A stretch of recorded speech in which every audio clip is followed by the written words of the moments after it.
A Sara postou no nosso canal uma pergunta: será que precisamos ser punidos por nossos equívocos? Será que não existe uma maneira mais criativa de se promover a evolução? A gente precisa ter claro que nós estamos diante de modelos de explicação. Numa perspectiva que combina sociologia com antropologia, nós vamos entender que cada sociedade, no seu tempo, constrói as suas explicações para a sua vida, para a maneira como as coisas acontecem ao seu redor, para a sua relação com a divindade. Então, isso são explicações que a sociedade vai construindo a cada tempo para dar conta da sua presença no mundo e conseguir explicar a sua presença no mundo. Essa visão de punição e recompensa é uma visão que está lá no judaísmo. A gente vai ver ela muito bem colocada na Bíblia, no judaísmo antigo, lá no começo da nossa história, da sociedade cristã.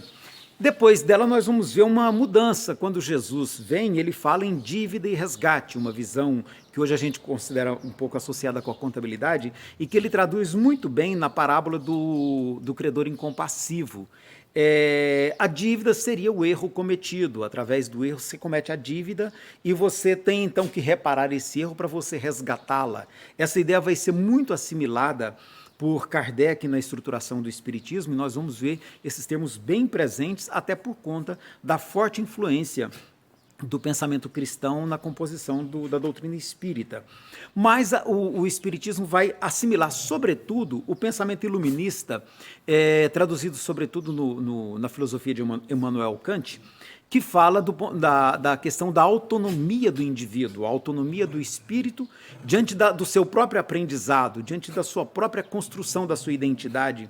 E aí ele vai trazer um outro conceito, que é o de responsabilidade pelo seu próprio ato. Nessa autonomia, o indivíduo assume a responsabilidade pelo seu ato e pelas decorrências dele. Isso vai estar muito presente no Espiritismo, somando com a ideia da evolução. O Espiritismo nasce no momento que o evolucionismo era moda na sociedade europeia, e Kardec vai somar, junto com os espíritos, a ideia de evolução, trazendo para nós o espírito, na nossa experiência humana, caminhando na direção de uma evolução, de uma perfeição espiritual. Entra aí um pouquinho um sentido platônico, né? Caminhando na direção de uma perfeição espiritual, através das provas que fazem parte do nosso aprendizado, as situações, as circunstâncias da vida que nos permitem testar até que ponto nós aprendemos na vida, e as expiações, que são as circunstâncias nas quais nós reparamos os erros cometidos, recolocamos no lugar as coisas que a gente porventura afetou ou destruiu.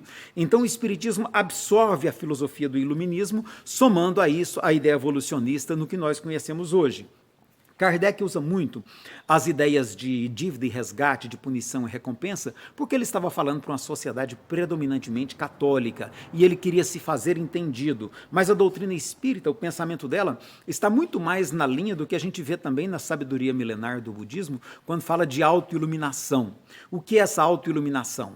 É o esforço interior que eu faço comigo mesmo para eliminar as sombras que jazem em mim. É muito presente no budismo a ideia da sombra e da luz, o esforço que eu faço para eliminar as sombras que estão dentro de mim e que me fazem, às vezes, causar prejuízos às pessoas ou estabelecer relações doentias, inadequadas. Então, eu preciso substituir essas sombras por luz nesse processo de iluminação interior, que o Espiritismo vai chamar de autodescobrimento.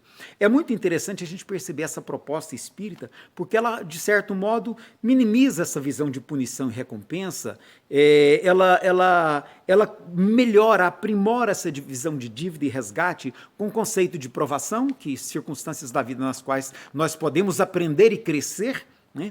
E onde, quando a gente não consegue resolver pelo nosso próprio esforço certas questões, surge a situação inevitável da expiação, que nos obriga, de certo modo, a reparar erros que a gente cometeu e que não resolvemos por responsabilidade e no uso da nossa autonomia. O Espiritismo combina tudo isso de uma forma muito bonita e muito mais completa, que vale a pena a gente refletir a respeito. Portanto, nesse momento da pandemia, vamos superar essa visão antiga de punição e de recompensa e vamos entender como grande oportunidade de aprendizado que nós estamos vivendo enquanto sociedade, sobretudo para o aprendizado da vida social, que pode ser muito mais intensa e feliz a partir dessa experiência. Eu sou Elias, do canal Fronteiras do Pensamento Espírita, e essa é a série Espiritismo Consciência. Muito obrigado por ter estado conosco.